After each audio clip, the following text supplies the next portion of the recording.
up, what's up, what's up? It's your boy, it's GTO. This is Vibez with GTO. And today we're going to be talking about Brian Flores, who is the ex-head coach of the Miami Dolphins. And we're also going to be talking about, does racism exist in the NFL?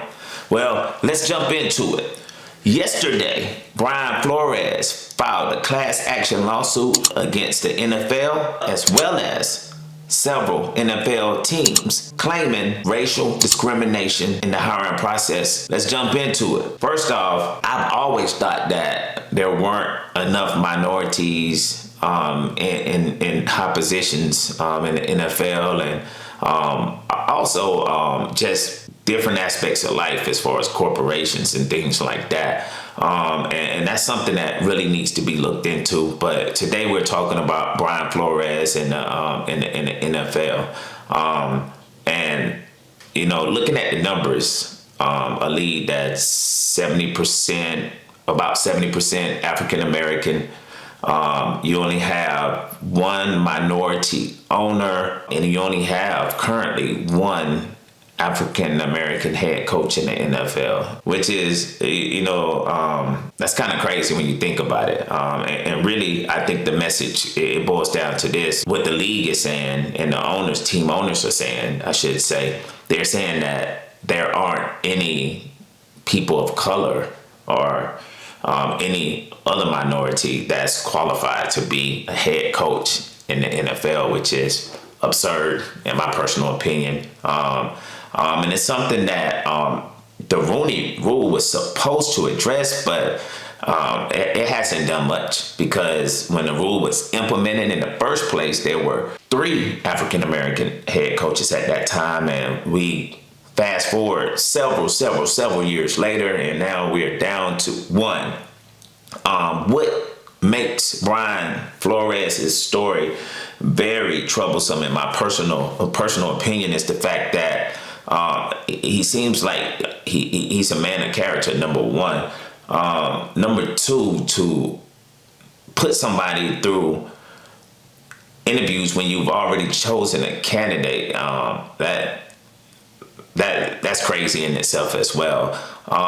And it's almost like immediately, without any investigation, without presenting any facts, the NFL as well as the teams that he's named in the lawsuits have come out and said that his claims are without merit.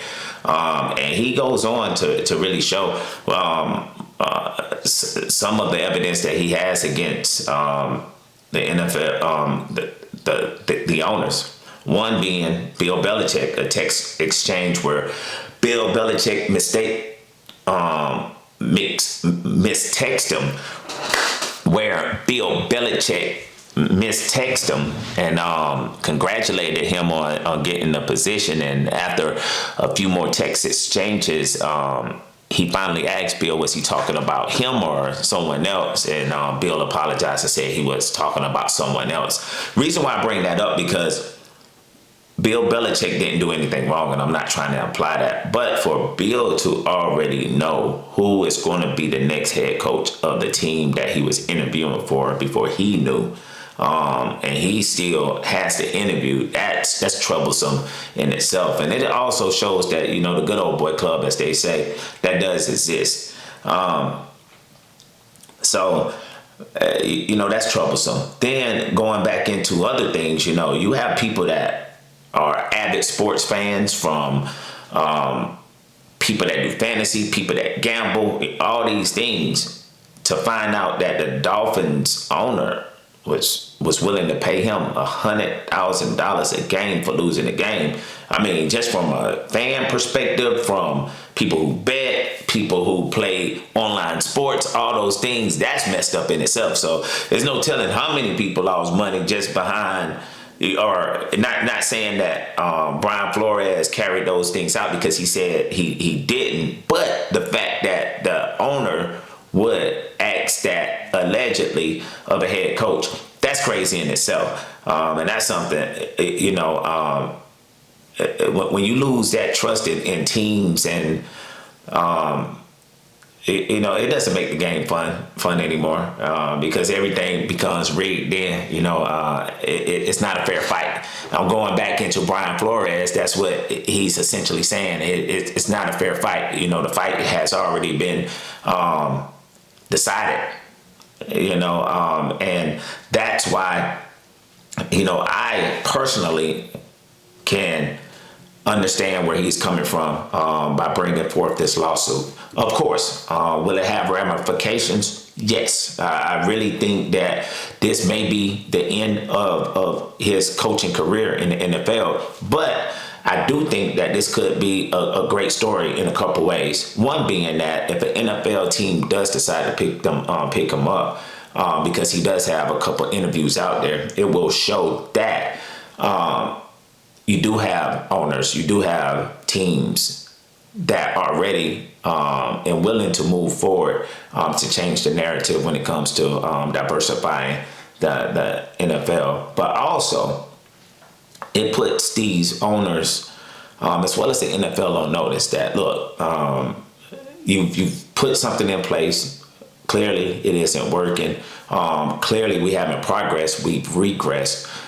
So what are we going to do moving forward? Do we want this to be an inclusive league? Do we want this to be a diversified league?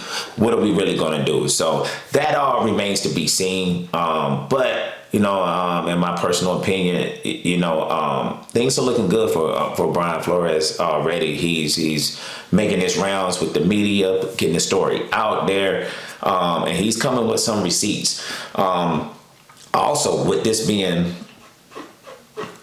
a lawsuit and potentially a massive lawsuit against the NFL as well as several NFL teams, more information is to come out, and that's something that will continue to tell the full story. So we'll have to wait on that. But definitely congrats to Brian Flores. That took a lot of courage to even step out, stand up against the NFL. That's a big machine. It's billions of dollars that that league generates yearly. For him to step out, put his career on the line for something that he really believes in, I really salute him. So y'all let me know what y'all think. Make sure you like, comment, subscribe. Hey, it's your boy GTO. It's Vibez with GTO, man. More content on the way. Y'all just be patient, just trying to get things situated. But hey, it's your boy GTO. Vibez with GTO. Let's get it. Yeah.